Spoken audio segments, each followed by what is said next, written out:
नमस्कार दोस्तों।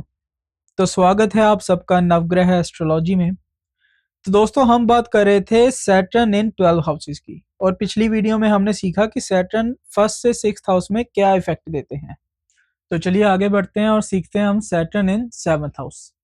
वैसे तो सैटर्न सेवंथ हाउस में दिग्बली हो जाते हैं, लेकिन कोई ना कोई कार्मिक बंधन ये अपनी मैरिज में, पार्टनरशिप में आपके लिए जरूर लेके आते हैं। तो जैसे कि आप सब जानते हैं कि सेवंथ हाउस आपका मैरिज का है, आपकी पार्टनरशिप का है, बिजनेस पार्टनरशिप का है, आपकी पब्लिक इमेज का है, और दूसरा सेवंथ हाउस आपके ट्रेवल का भी है। तो सैटर्न जब यहाँ आते हैं दिग्बली हो जाते हैं, क्योंकि ये नेचुरल सेवंथ हाउस लिब्रा में उच्च के हो जाते हैं।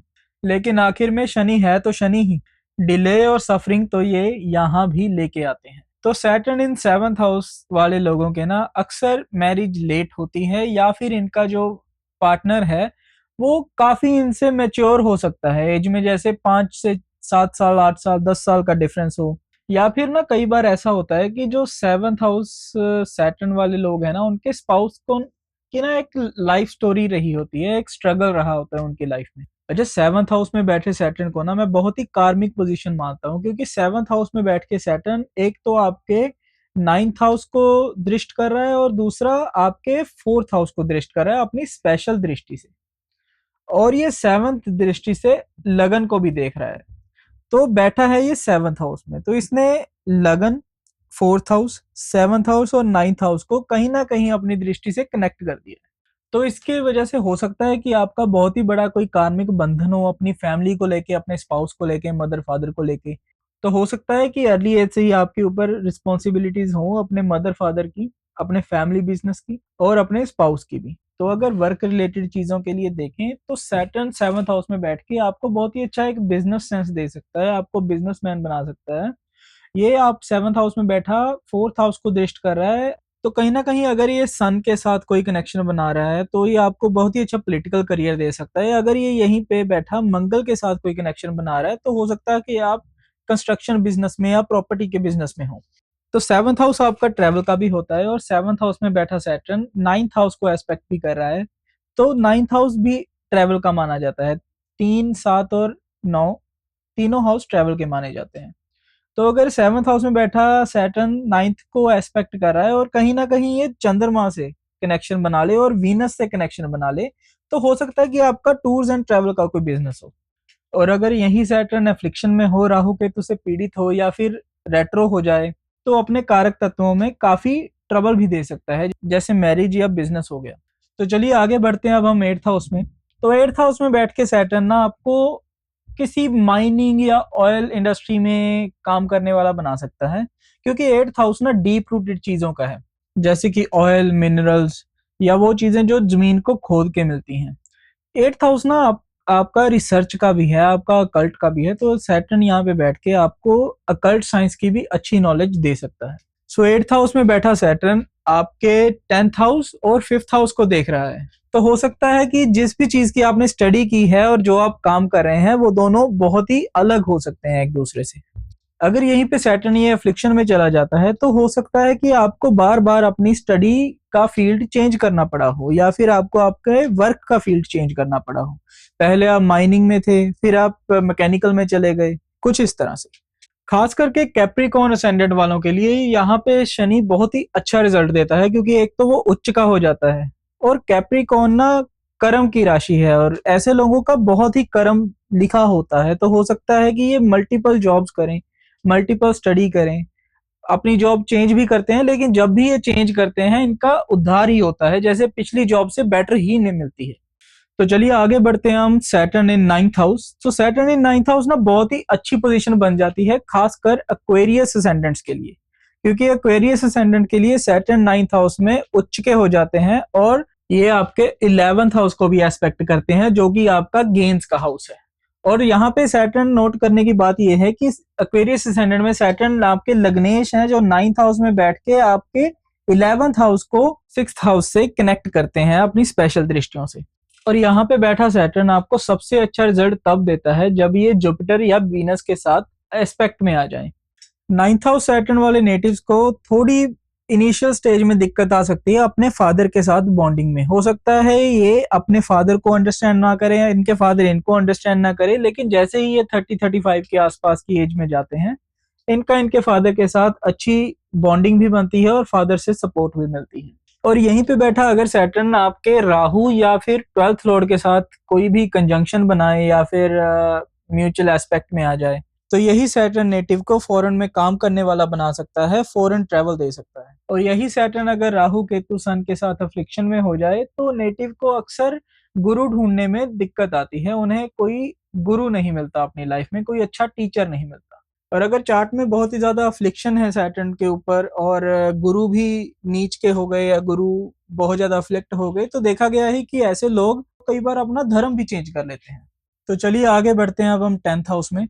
तो सैटर्न ना 10th हाउस में बैठ के नेटिव को बहुत ही स्लो एंड स्टडी करियर देता है। स्टार्टिंग में काफी दिक्कत आती है, लेकिन एज दे ग्रो उनका करियर भी अच्छा ग्रो करने लगता है। तो सैटर्न 10th हाउस वाले नेटिव्स में ना अक्सर कॉन्फिडेंस की कमी देखी गई है।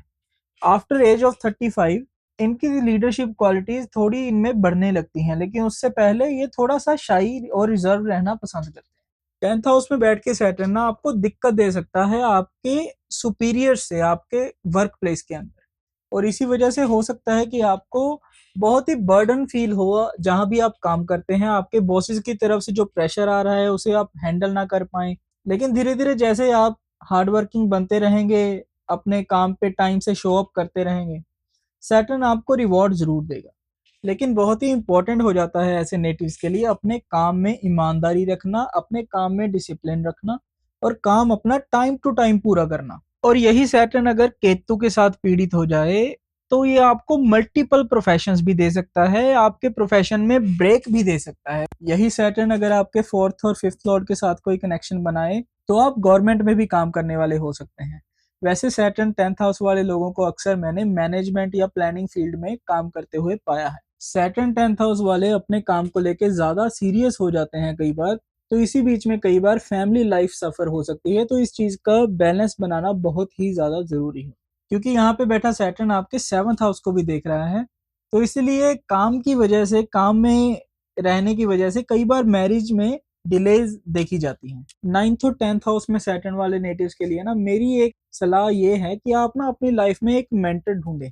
एक मेंटर जो आपको आपकी लाइफ और आपके काम दोनों के बारे में सिखा रहा है, तो उसकी मदद से आप लाइफ में बहुत ही जल्दी ग्रो करते हैं, बहुत ही अच्छा ग्रो कर पाते हैं। तो चलिए आगे बढ़ते हैं अब हम अपने 11th हाउस में। तो 11th हाउस ना आपके इनकम का है, आपके गेन्स का है, आपके सोशल नेटवर्किंग फ्रेंडशिप का है और ये आपके डिजायर्स का है। जो काम त्रिकोण है ना 3, 7 और 11, उसमें उसकी ये हाईएस्ट मैनिफेस्टेशन है। तो यहाँ पे ना सैटर्न बहुत ही अच्छा रिजल्ट देता है, आपके बड़े से बड़े सपने भी पूरे करता है और आपको फाइनेंशियली स्ट्रांग भी बनाता है। लेकिन आपको टाइम लगता है, आपको अपना कर्म करते रहना पड़ता है। 11th हाउस सैटर्न वाले नेटिव ना अपना फाइनेंशियल पीक हासिल करते हैं अपने 40s और 50s के एज के आसपास। 11th हाउस ना आप ऐसा समझें कि राहु का हाउस है। तो राहु की वजह से यहाँ पे 11th हाउस को हम डिजायर्स और गेन्स का हाउस बोलते हैं। तो यहाँ पे बैठा सैटर्न एक ओवर अचीवर बना सकता है, क्योंकि इस नेटिव के ना बहुत ही बड़े सपने हैं और ये अपने सपनों के लिए काम भी करता है। यहाँ पे बैठ के सैटर्न आपके सोशल नेटवर्क को जरूर श्रिंक कर देता है। काफी कम फ्रेंड्स होते हैं आपके, लेकिन आपके सभी मेच्योर और लॉयल फ्रेंड्स होंगे। यही सैटर्न अगर मून के साथ ट्राइन में आ जाए या कंजंक्शन में आ जाए तो नेटिव शेयर मार्केट में पैसे लगाने वाला भी हो सकता है, शेयर मार्केट में काम करने वाला भी हो सकता है, या फिर लोगों के पैसे इन्वेस्ट करने वाला भी हो सकता है, जैसे लोग म्यूचुअल फंड का काम करते हैं, बैंक में काम करते हैं। तो चलिए आगे बढ़ते हैं अब हम अपने 12th हाउस में। तो 12th हाउस आप सब जानते हैं कि आपके एक्सपेंडिचर का है, लॉसेस का है, मोक्ष का है, आपके सबकॉन्शियस माइंड का भी यही है और फॉरेन लैंड और आइसोलेशन का भी यही है। तो यहाँ पे बैठा सैटर्न आपको किसी ऐसे काम में डाल सकता है जो आप आइसोलेशन में करते हैं या एकांत में बैठ के करते हैं। वर्क फ्रॉम होम हो गया या अकेले में बैठ के करते हैं, जैसे किसी माइनिंग साइट पे जा रहे हैं, अकेले जा रहे हैं, वहां पे जाके इंस्पेक्शन करके फिर किसी और साइट में जा रहे हैं। ये एक बहुत ही अच्छा कॉम्बिनेशन हो सकता है किसी नेटिव के लिए जो फॉरेन जाना चाहते हैं। तो यहाँ पे बैठा सैटर्न आपको फॉरेन में काम करने वाला भी बना सकते हैं। तो यहाँ पे बैठे सैटर्न का ना हो सकता है आपको इनिशियल ईयर्स में थोड़ा पैसा इकट्ठा करने में ट्रबल हो, क्योंकि यहाँ से सैटर्न आपके सेकंड हाउस को भी देखते हैं। लेकिन 12th हाउस आपके एक्सपेंडिचर का है, तो सैटर्न यहाँ पे बैठ के आपको बहुत ही वाइज स्पेंडर बनाते हैं। आप अपना पैसा वेस्ट नहीं करते, आप अपना पैसा ओवर स्पेंड नहीं करते, बल्कि आप बचा के रखते हैं या पैसे को कहीं पे इन्वेस्ट करते हैं। लेकिन यही सैटर्न अगर यहाँ पे रेट्रो हो जाए या अफ्लिक्शन में आ जाए, तो कुछ ऐसे एक्सपेंडिचर का आपको सामना करना पड़ सकता है जिसे आप अवॉइड नहीं कर सकते और जो आपकी पॉकेट से एक बिग कट लेगा। 12th हाउस में बैठा सैटर्न ना आपको बहुत ही ज्यादा स्पिरिचुअल पर्सन बनाता है, बहुत ही ज्यादा आपको इंट्रोस्पेक्टिव बनाता है। यही सैटर्न ना इवन आपके अगर बेनिफिक्स भी एस्पेक्ट कर रहे हैं इस सैटर्न को, तब भी ये सैटर्न आपको कहीं ना कहीं लोनलीनेस और एकांत में रहने की, आइसोलेशन में रहने की आदत दे सकता है। ऐसा नेटिव ना एंजॉय करता है आइसोलेशन में रहना, अकेला रहना पसंद करता है। यहीं पे सैटर्न अगर सिक्स लॉर्ड के साथ कोई कनेक्शन बनाए तो आप एक हॉस्पिटल में भी काम करने वाले हो सकते हैं, या फिर अगर मार्स केतु के साथ कोई कनेक्शन बनाए तो हो सकता है कि आप किसी जेल में काम कर रहे हैं, किसी आइसोलेटेड प्लेस में काम कर रहे हैं। यहाँ पे बैठे सैटर्न आपको बेस्ट रिजल्ट देगा जब भी आप अपना पैसा कहीं पे इन्वेस्ट करेंगे, क्योंकि यहाँ पे बैठ के सैटर्न आपके सेकंड हाउस और नाइन्थ हाउस को 12th हाउस के साथ जोड़ रहा है।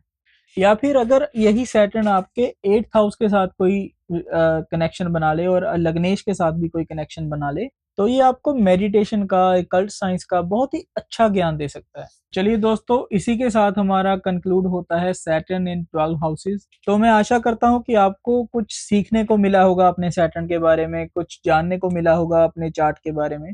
अगर ये वीडियो पसंद आया तो प्लीज लाइक जरूर करें, अपने दोस्तों के साथ शेयर करें और चैनल को सब्सक्राइब करना ना भूलें, ताकि ऐसे ही इंफॉर्मेटिव वीडियोस आपको मिलते रहें और आप ज्योतिष की जर्नी में आगे बढ़ते रहें।